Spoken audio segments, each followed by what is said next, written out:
The gentleman from North Carolina is recognized for 3 minutes. Thank you, Mr. Chairman. And I want to thank my colleague and the chair of the Subcommittee on Housing, Mr. Davidson, for his fine work here legislating and the great work that he's put in this Congress, the Housing Subcommittee. I rise in support of Mr. Davidson's bill, the Middle Class Borrower Protection Act. What I would say to my colleagues is it right to raise the cost of borrowing for families that have worked hard and saved up to buy a home in order to subsidize those who are less creditworthy? I don't think so. This bill would ensure that doesn't happen under this new Biden administration rule set.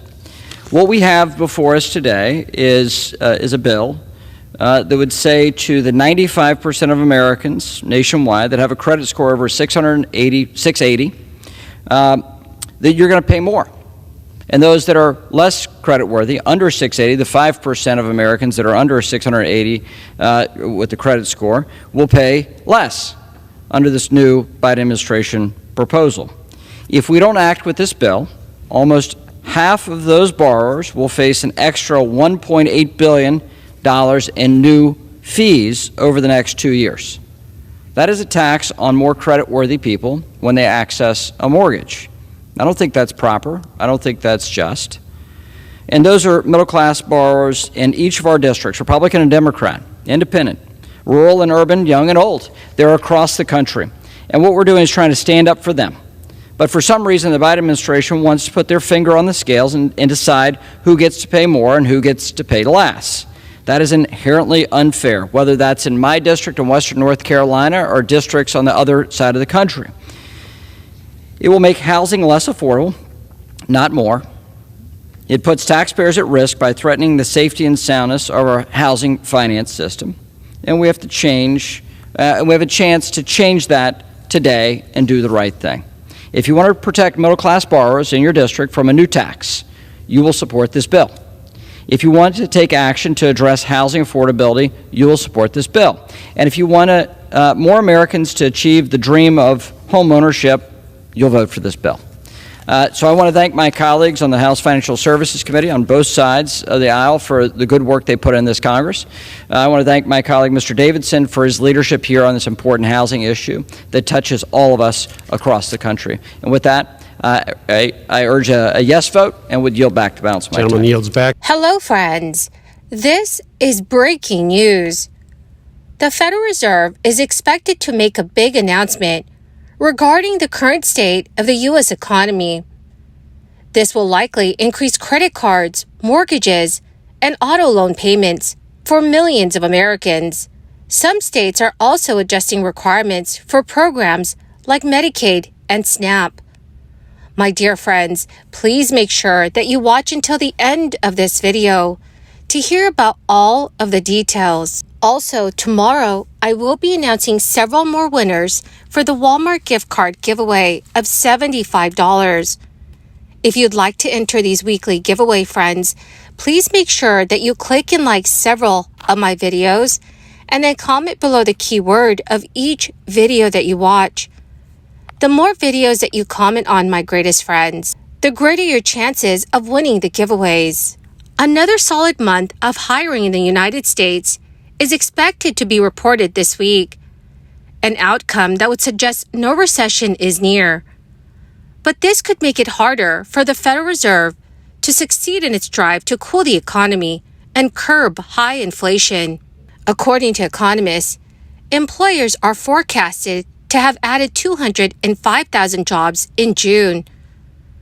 Though below recent monthly gains, that would amount to a healthy increase and reflect a historically high number of advertised job openings. A continuation of robust hiring would underscore the economy's surprising resilience at a time when the Fed has increased its key interest rate by a sizable 5 percentage points. That was the fastest pace of rate hikes in 4 decades. Those increases have made mortgages, auto loans, and other forms of borrowing significantly more expensive, but yet consumers are still increasing their spending, providing the incentive for some companies to keep hiring and expanding. Economists have projected that the unemployment rate dipped last month, from 3.7% to 3.6%, near the lowest level in 5 decades. Before pausing last month, the Federal Reserve had boosted its benchmark rate 10 straight times. Chair Jerome Powell said that the Fed had skipped a rate hike so that policymakers could see what impact. When they met in June, the Fed's policymakers indicated that they had envisioned as many as 2 additional quarter-point rate hikes before year's end. Previously, Fed watchers had expected the officials to signal just 1 more rate increase this year. Their updated projections reflected the belief of many Fed officials that they need to do more to conquer inflation.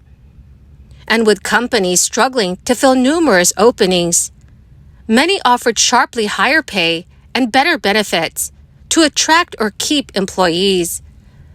Fed officials still worry that rising pay levels will keep inflation chronically elevated once companies pass on their growing labor costs by raising prices. So, dear friends, what are your thoughts on the current state of the economy? Please let me know what your thoughts are in the comments section below. Georgia is set to become the only state in the country to impose work requirements on Medicaid recipients, and the success or failure of its plan could be a test case for other states that are also planning ahead for the next Republican White House. The new program, which is set to launch this weekend, will allow able-bodied adults who have never qualified for Medicaid to join. It could offer health care coverage to tens of thousands additional residents, but only if they can prove they work or are enrolled in job training or other activities for 80 hours a month.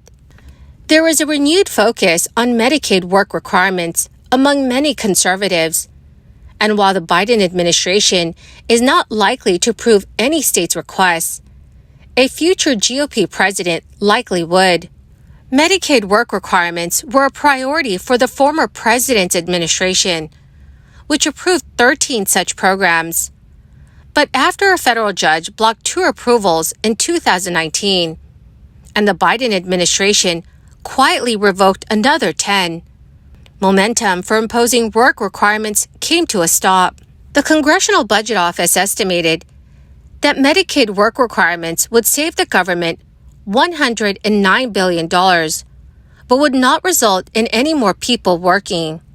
It said about 600,000 adults would lose Medicaid coverage under this bill, though the Department of Health and Human Services said that number could even be larger.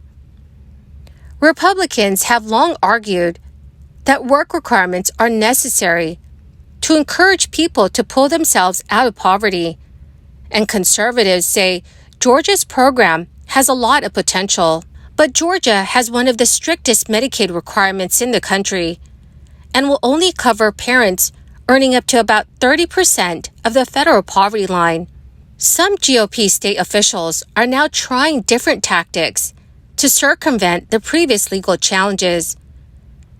In Arkansas, state officials submitted a new waiver to the Biden administration earlier this month, asking the federal government to allow work requirements for people on its expanded Medicaid program. Well, my awesome and amazing friends, that is the end of my daily stimulus update video for this Thursday.